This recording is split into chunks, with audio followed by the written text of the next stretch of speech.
मौर्य काल, जिसका समय सीमा है 322 ईसा पूर्व से 185 ईसा पूर्व तक का। मौर्य साम्राज्य की स्थापना चंद्रगुप्त मौर्य के द्वारा की गई है। मौर्य साम्राज्य में प्रचलित मुद्रा का नाम क्या था? तो पन। मौर्य साम्राज्य में प्रचलित मुद्रा का नाम है पन। अशोक का उत्तराधिकारी कौन था? तो कुणाल। मुद्रा राक्षस के लेखक कौन है? तो विशाखादत्त। पाणिनि के लेखक कौन है? तो अष्टाध्यायी के लेखक कौन है? तो पाणिनि, है ना। इसी प्रकार इंडिका की रचना किसने की है? तो मेगास्थनीज ने की है। तो ये सभी किताब के लेखक याद रखना है। वह व्यक्ति कौन है जिसका नाम देवनाम प्रियदर्शी भी था? तो मौर्य सम्राट अशोक, है ना। कौटिल्य या चाणक्य किसका प्रधानमंत्री था? तो चंद्रगुप्त मौर्य का। और ये कौटिल्य चाणक्य कौन है? तो चंद्रगुप्त मौर्य का प्रधानमंत्री है, जिसे चाणक्य का अन्य नाम है कौटिल्य विष्णुगुप्त, है ना, ये भी कहा जाता है। कलिंग विजय के उपरांत अशोक महान ने किस धर्म को अंगीकार कर लिया था? तो बौद्ध। अगला प्रश्न, चंद्रगुप्त के शासन विस्तार में किसने मुख्य रूप से मदद की थी? तो चाणक्य ने मदद की थी। सांची किस कला व मूर्तिकला का निरूपण करता है? तो बौद्ध। सम्राट अशोक की वह पत्नी कौन थी जिसने उसको प्रभावित किया था? तो कारुबाकी। अशोक ने अपने सभी अभिलेखों में एक रूपता से किसे प्राकृत का प्रयोग किया है? तो मागधी भाषा का। बिंदुसार ने विद्रोहियों को कुचलने के लिए अशोक को कहाँ भेजा था? तो तक्षशिला भेजा था।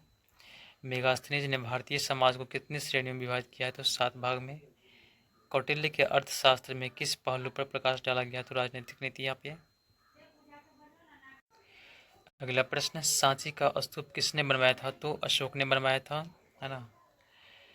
कुछ नोट्स से ध्यान देंगे। सांची के स्तूप का निर्माण अशोक ने कराया था। स्थापत्य कला के दृष्टिकोण से सांची के स्तूप को सर्वश्रेष्ठ माना गया है। सांची मध्य प्रदेश के रायसेन जिले में स्थित है। पाटलिपुत्र को किस शासक ने सर्वप्रथम अपनी राजधानी बनाया? तो चंद्रगुप्त मौर्य ने। पाटलिपुत्र में स्थित चंद्रगुप्त का पहला महल मुख्यतः बना था, किसका बना था? तो लकड़ी का बना था। बराबर गया जिला की गुफाओं का उपयोग किसने आश्रय गृह के रूप में किया? तो अजीबकों ने।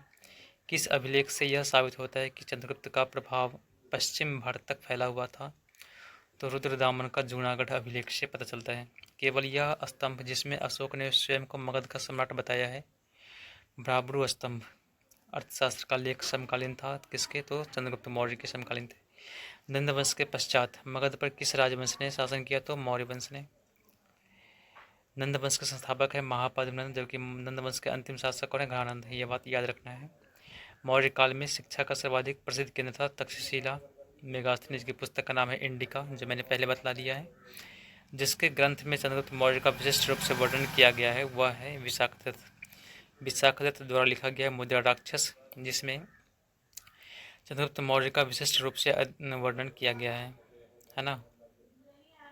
वह स्रोत जिसमें पाटलिपुत्र के प्रशासन का वर्णन उपलब्ध है वह है इंडिका, जो कि मेगास्थनीज के द्वारा लिखा गया पुस्तक है। अशोक के शिलालेखों में प्रयुक्त भाषा है तो वह भाषा है प्राकृत, यानी कि अशोक के जो शिलालेख हैं उसमें प्राकृत भाषा का समावेश किया गया है। प्रथम भारतीय साम्राज्य जिसके द्वारा स्थापित किया गया चंद्रगुप्त मौर्य के द्वारा।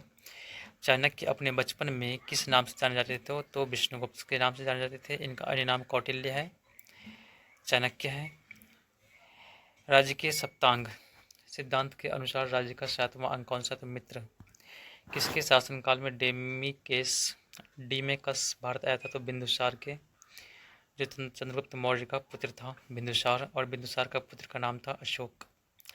किस प्राचीन नगर के अवशेष कुम्भलहार स्थल से प्राप्त हुए? तो पाटलिपुत्र के। कुलंदी बाग प्राचीन स्थान था पाटलिपुत्र का। किसने सहिष्णुता, उदारता और करुणा के त्रिविध आधार पर राजधर्म की? तो अशोक ने। अशोक ने बौद्ध होते हुए भी हिंदू धर्म में आस्था नहीं छोड़ी, इसका प्रमाण है देवनाम प्रिय की उपाधि से अशोक के शिलालेखों को पढ़ने वाला प्रथम अंग्रेज कौन था? तो जेम्स प्रिंसप ने। कुछ नोट्स हैं। सर्वप्रथम अशोक के शिलालेखों को पढ़ने का श्रेय अंग्रेज विद्वान जेम्स प्रिंसप को है। उन्होंने 1837 ईस्वी में अशोक के लेखों ब्राह्मलिपि का उद्वाचन इन्होंने किया था। केवल वह स्तंभ जिसमें अशोक ने स्वयं को मगध का सम्राट बताया है भाबड़ू स्तंभ। मौर्य काल में शिक्षा का सर्वाधिक प्रसिद्ध केंद्र था तक्षशिला। अंतिम मौर्य सम्राट था, है ना, यानी मौर्य वंश का अंतिम शासक बृहद्रथ, और बृहद्रथ के पुत्र का नाम था जरासंध। उत्तराखंड में अशोक का एक शिलालेख स्थित है। कहाँ पर? तो कालसी में। सांची का स्तूप किसने बनवाया? तो अशोक ने बनवाया था। प्राचीन भारत का वह प्रसिद्ध शासक जिसने अपने जीवन के अंतिम दिनों में जैन धर्म को अपनाया था? तो चंद्रगुप्त मौर्य ने। चंद्रगुप्त मौर्य की मृत्यु हो जाती है श्रवणबेलगोला, कर्नाटक में, उपवास की वजह से। कलिंग युद्ध की विजय तथा क्षत्रियों का वर्णन अशोक के किस शिलालेख में है? तो शिलालेख शिलालेख 13वें अभिलेख में है ना, 13वें शिलालेख में है। कलिंग युद्ध की विजय तथा क्षत्रियों का वर्णन। प्रसिद्ध यूनानी राजदूत मेगास्थनीज भारत में किसके दरबार में आए थे? तो चंद्रगुप्त मौर्य के दरबार में। चंद्रगुप्त मौर्य ने सेल्यूकस को कब पराजित किया था? तो 305 ईसा पूर्व में, है ना।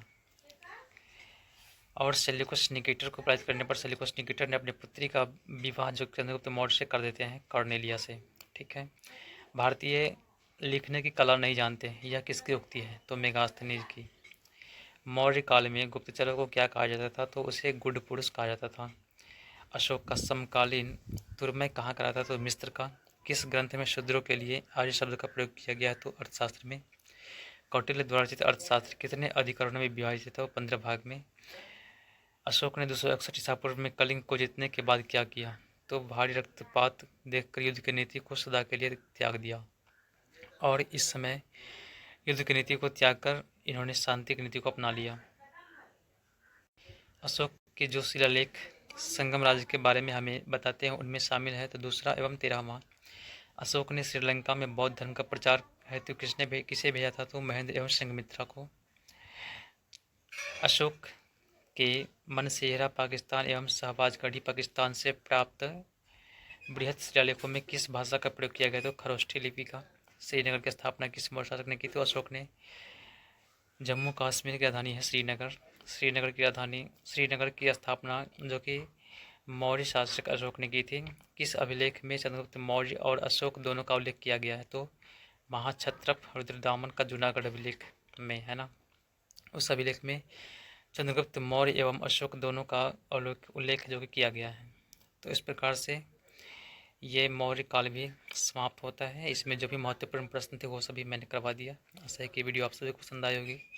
अब हम पढ़ेंगे अगले वीडियो के साथ मौर्योत्तर काल, है ना।